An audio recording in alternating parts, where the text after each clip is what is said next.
Now let us look towards what's happening in Ukraine and how Ukrainian offensive is likely to be there.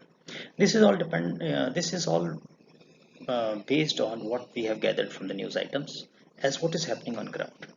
So as I can see that the forces which are available to Ukraine at the moment is there is a main offensive 9 armored brigades, about a core size armor heavy force which is available to Ukraine for the main offensive. They would have also composed approximately a core size mechanized heavy core size force for the strategic reserves. They will also have a division or division plus for creating diversionary and feint in this area. If this is the kind of force which are available, as also they are defensively oriented by the territorial brigade which we had talked of in the first presentation which I did on this when Russians had launched offensive, how Ukrainian forces are organized. And those forces must have been now reorganized. Of course, certain amount of casualties must have taken place, but would have been reorganized now to in a proper shape to with Western equipment, certain amount of Western equipment, as also their own equipment to now carry out offensive operations. Now, the overall aim of Ukraine is to regain the complete territory which they have lost to Russia, including Crimea. And to do that, the immediate aim would be to cut off this land bridge.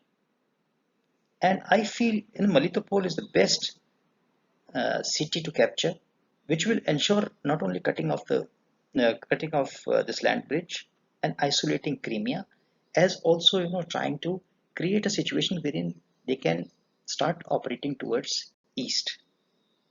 Now, in this overall complexity, they will also like to threaten Mariupol. So, the main attack is likely to go towards Melitopol. The diversionary is likely to go towards Mariupol, as also certain amount of attacking forces are going to be creating a feint in this area which is happening on ground. So while they are probing in phase 1, they are trying to create certain wedges, trying to create small bridgeheads to show to Russian what they're going to threaten.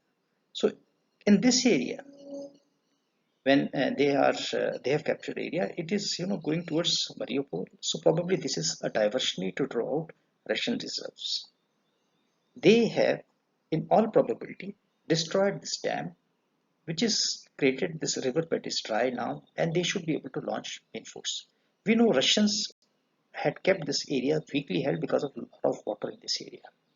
Now, we also know Russians are now trying to use the atomic threat in this area, that if you launch a main offensive in this weakly held area, there is likelihood of an atomic disaster in this area.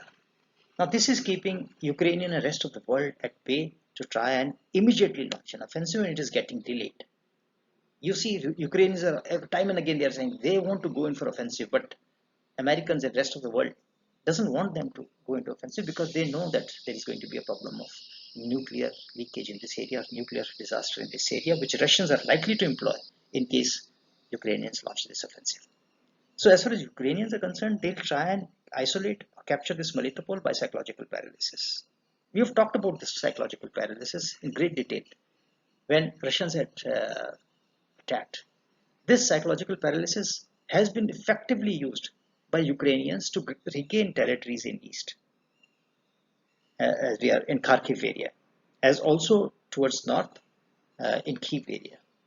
Russians were not successful to use this concept in a big way because Ukrainians had anticipated and Russians had given their hand before launching an attack. So what happened is on ground, if they would have used this psychological paralysis as the way to capture Ukraine, the battle or this war would have been over within 1 month, and we would have seen a different kind of a scenario. Now, in this case, Ukrainians are successful, and probably they are going to use the same concept to regain this Melitopol area, cut off Crimea, as also threaten east. In phase 3, they are likely to capture till Mariupol, probably even Mariupol. So this is the initial concept of operation which Ukrainians are likely to or have planned.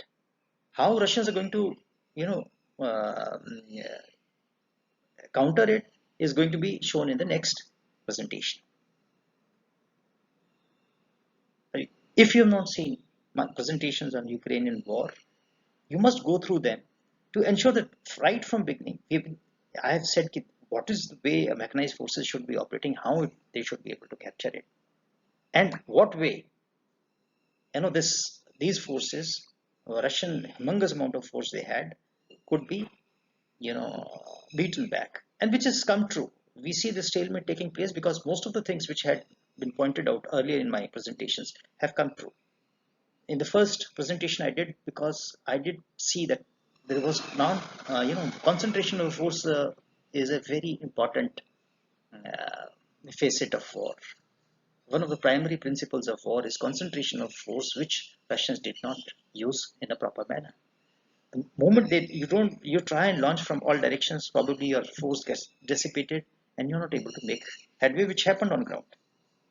I also pointed out in the first presentation itself that few brave men can change the tide of war, which has come true. As also we have talked about concept of psychological paralysis, which has happened in cases of Ukrainians regaining territories, which might happen in another way. And just imagine the kind of defensive works now Russians have done to ensure that psychological paralysis and this defensive work is going to take place. Ukrainians have been very smart in trying to use the geographical um, areas to their advantage, and in this case also by destroying the dam, they have dried out the river. This is an area which has been rightly held. So it's a very interesting war. Wars are very deadly, very brutal. A lot of casualties should never happen. But for a military history point of view and for the military operation planners, it is something to be studied. Thank you very much.